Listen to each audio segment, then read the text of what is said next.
Candace Owens, speaking of bad news, well, we often wonder, should we pay attention to Candace Owens? Should we ignore her? Well, that is actually a good question. And here's Candace Owens' most recent tweet. For those of you who don't know her, she is you could call her a strategist, you could call her a pundit. She's a provocateur. She says, unprompted, she tweeted, "Discrimination is natural and every single person on earth does it, typically for understandable reasons. It's odd to me how that word has become so perverted and politicized over time." Over time, except that Candace Owens must be forgetting that she literally filed a lawsuit after she was discriminated against for being black. Racist threats case filed by Stanford High student settled for $37,500. Yes, that student was Candace Owens. She was here in Connecticut. She received $37,500 after alleging that her high school failed to act after white teenagers threatened her and called her racial slurs. But that's not all. We heard from Candace in the past 24 hours during a podcast appearance that she argued that LeBron James was well-intentioned but not smart. Watch. LeBron came at you, didn't he? Cardi B came at you? LeBron never came after me. I actually usually go after LeBron because I think it's important for him with the platform that he has. And I think that, to be clear, LeBron is a well-meaning person. I don't think LeBron means to do bad. I just don't think he's that smart. I really do. I think LeBron James is low IQ. Why do you say that, though? Because I've heard him speak about issues and he's so wrong. It's very hard to level yourself and to say, okay, I can be really talented, but also not be educated about something, right? And if you are not educated about something, you shouldn't speak on it. I try to do very good about that. If I don't know something, I try to listen. So I think for him, he needs to do the work of actually becoming educated about these issues. And it's not hard. It really isn't hard to actually look up data and to look up the facts. Education shaming from Candace Owens. Well, unlike Candace, LeBron has actually done something for his community. In Akron, Ohio, Mr. James is building a model for advancing education and social assistance in the West Market Street neighborhood where he was raised. A new school, 3 residential buildings, and a sports and entertainment complex represent more than $20 million in investment by the LeBron James Family Foundation and its partners. Mr. James' development career began 6 years ago when he recruited support from Akron Public Schools to start the I Promise School for underperforming elementary and middle school students. His foundation spent more than $2 million to renovate a former McDonald's office building for the school. It opened in 2018, serves 3rd through 8th graders, and will reach its 720 student capacity in 2023. Cenk, what is she after? What is she trying to accomplish with this? Publicity. And so that's going to lead to our poll question in a second, because obviously a part of me hates giving her this publicity, and that's what she's looking for. And in the right wing, there are no consequences. So if a left wing commentator were to say something slightly controversial, they'd be roundly criticized and driven from the media. Right, but the right wing, all they get is more publicity and understand who Candace is going for here. Right, her audience is strictly white racist, and her job is to talk down specifically about black people, and that's what she gets paid for. So when we criticize her for doing that, we're not really hurting her, to be honest, because what it winds up being is advertising for her for white racists who are looking for someone black to criticize all other black people while using racial stereotypes and while telling you that racism doesn't exist. So when we tell you how horrible and abhorrent she is, that unfortunately is marketing for her. Because racists look and go, oh, she's my girl. Okay, guess. All right, awesome. I'm gonna give her money. I'm gonna watch her videos. I'm gonna listen to her podcast. I'm gonna pay her for speeches, etc. So that's what's gonna lead to the poll question in a second. So stay with me though, as I have to address these two things, right? So not just in debunking them. I mean, look, come on. First of all, LeBron is not only made $1 billion, obviously he's an incredible talent athletically, and that helped him accumulate money. And once you have money, it's easier to make more money. But still, he has. A lot of athletes have lost their money. He hasn't. He has multiplied it. But in basketball terms, he's considered incredibly high IQ on the basketball court. And I say that not just in the context of knowing how the game is played, strategizing about it, etc. Every basketball fan knows that. So it's absurd to label LeBron low IQ, especially when you're Candace Owens and your hero is Donald Trump, whose IQ is in the single digits. I mean, he thinks that wind might cause cancer. He thinks the stealth fighter is literally invisible like Wonder Woman's jet.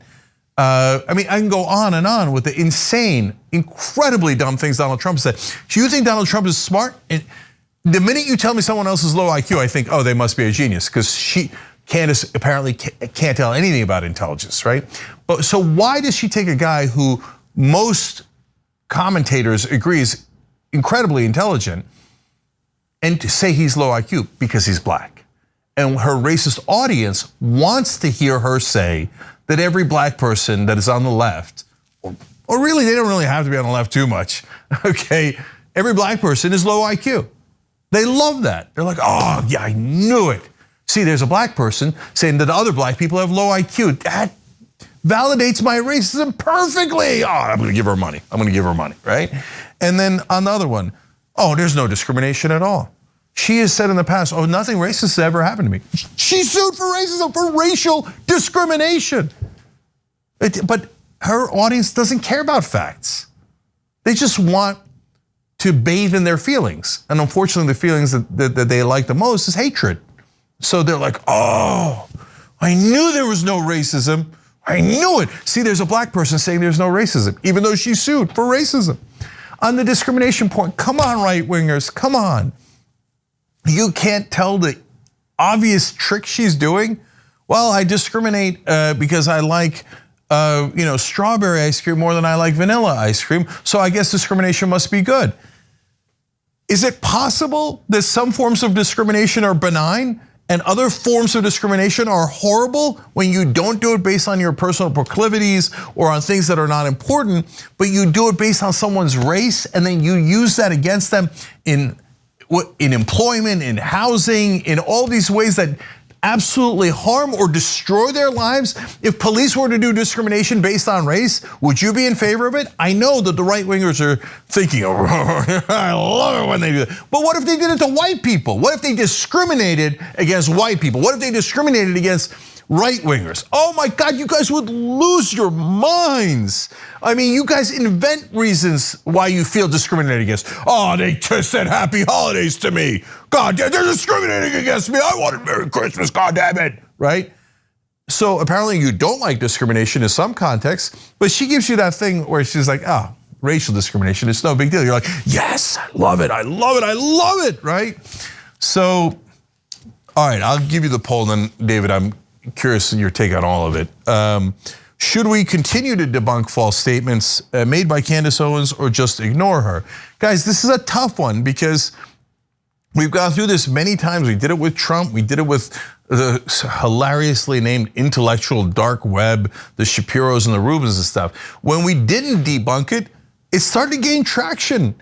Like, no, don't believe the obvious lies. Don't believe the logical inconsistencies. How could you not see it? Then once we started counterattacking, people like Dave Rubin are humiliated. I mean, the guy's an obvious fraud and everything he says is comically wrong. And then people started making fun of him, right? And on it goes. And a lot of those folks that we've taken on are now in the dustbin of history. But on the other hand, it is marketing for them because they don't care about the rest of us realizing they're jackasses or they're deceitful or any of that. They just want to appeal to those certain right wingers that happen to be racist that are going to give them money. So I think it's a tough question. TYT.com/polls. We'll put the link in the description box where we always have it. But I'm genuinely curious about your opinion. That's why we do the polls. David, what do you think? On the poll, in terms of do we ignore her, I get the temptation and the desire to ignore the people who are blatantly trying to build up their own attention, who are trafficking in racism, who are trying to diminish the significance of actual racism by claiming that, oh yeah, we're all racist and stuff, we all discriminate. I get, and I agree with you 100% that yes, Candace Owens and there are lots of others we could spend a lot of time talking about. They will put the stuff out there to bring themselves attention. They don't care that any of us will call them shameful or hypocritical or despicable. They don't care. They are simply trying to build up their name recognition. They're trying to break in through all the noise and attract a certain segment of society. So I totally get those who say, let's just ignore them. Let's just not waste any time. Having said that, because their voice is out there and because there's so many different platforms, I feel like, particularly this show, we have a responsibility to at least be on the record when somebody says something so egregious, so hypocritical, so wrong, so terrible for society. There has to be some reasonable voice out there, a credible voice that says, this is bad. This person is being a hypocrite. This person is being a racist. It might bring them more attention. And sure, the segment might be what Candace Owens wants. But I gotta believe, Cenk, I'm an optimist that there's still some people out there who are undecided about fellow humanity. There may be some people who are not sure, should I believe Candace Owens? Should I not? Because, well, but here's the young Turks, they're telling me this stuff. And even if we only catch a couple of those people, even if only a couple of people see this and say, wow, I didn't realize that Candace Owens had actually filed a discrimination lawsuit, that she's a hypocrite. Even if only a couple of people catch that, to me, it is worth us then having done the segment and having spent our precious breaths talking about somebody who we still may despise. Yeah, it's a super fair point. And if we don't get the word out, I don't know that anybody's gonna get the word out. But the last point that I wanted to make, David, is the imbalance of the media also drives me nuts. So like I said earlier, if a left-winger does a slightly controversial comment, maybe the media will cover in the beginning because they hate progressives so much. Sometimes even when we don't make controversial comments, they pretend that they're controversial and then they say that's it, they're illegitimate. And then but they never go back to that person. They just call them illegitimate, they try to end their career, and then you get a wall of silence and you're done with it. Even though 9 out of 10 times they're actually saying things that are true, etc., but are against corporate interests, right? But the right wing are showered with attention over and over again. Every time Charlie Kirk, Candace Owens, Ben Shapiro, you name it, all these guys say something, the rest of the press cover it to no end, but there's never any consequences. So there's no downsides for them. There's only downsides for the left wing. And every time we debunk them, they make more money. So it's an unsolvable riddle. I agree. I mean, it's, look, I could argue it both ways, and I respect however people come down in this poll. I totally respect your opinions and respect people who've got a slightly different one than I do. And look, I wish we lived in a world where the Candace Owens didn't have a opportunity to traffic in hate in order to build up their own celebrity name recognition, whatever it is. I wish there was some public shame that these people would feel some responsibility to, but they don't. Yeah, okay, I can't help it. One super last thing. If you said name right-wingers that say outrageous things, almost everybody in the country could list at least half a dozen, right? Maybe a dozen, right? If you said name left-wingers that say outrageous things, I don't know that you could name anyone, right? So, yes, I know the right wing would say like AOC or Michael Moore or something along those lines. They might say us, right? But if you're in the rational world or you're in the right wing world, which left winger is saying outrageous things and what are they, right? I mean, they had to stretch and stretch. They're like, oh, Ilhan Omar says something against lobbyists, so she must be anti-Semitic. That's the best you got, right? And so my point is the media starves the left wing no matter what happens, because the left wing is an actual threat, because we're against corporate rule and they are in favor of corporate rule. But when the right wing does these things, there's no downside. The media just gives them free, and unlike us, they don't even debunk them. They just, oh, isn't it outrageous that they said that? Well, why don't you tell people that she sued for racial discrimination? Why don't you at least tell them that? At least do a service, at least do news, right? So that's my frustration with the mainstream media. Thanks for watching The Young Turks, really appreciate it. Another way to show support is through YouTube memberships. You'll get to interact with us more. There's live chat emojis, badges. You've got emojis of me, Anna, John, JR. So those are super fun. But you also get playback of our exclusive member-only shows and specials right after they air. So all of that, all you gotta do is click that join button right underneath the video. Thank you.